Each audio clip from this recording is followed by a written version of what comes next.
This morning, police were called to West 2nd Street in Lexington after they were notified that an adult and two children had been hit by a car. WKYT's Alyssa Williams explains what happened.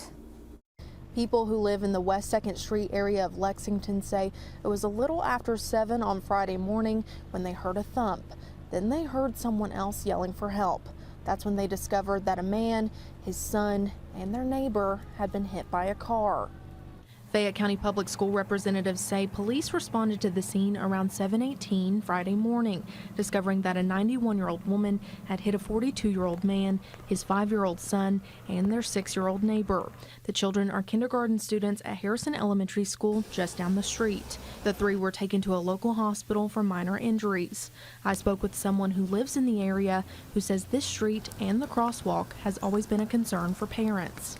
I know that the report for pedestrian injuries just came out. 146 people have been hit by cars in the last year and 7 people have died. So Lexington has a pedestrian problem. Like, this city needs to start prioritizing the people who are walking. I also spoke with an anonymous neighbor earlier who says she took the three into her home after the incident happened. She says they seemed to be shaken up, but were doing okay otherwise. In Lexington, Alyssa Williams, WKYT. The school district's crisis response team is on campus today helping anyone affected.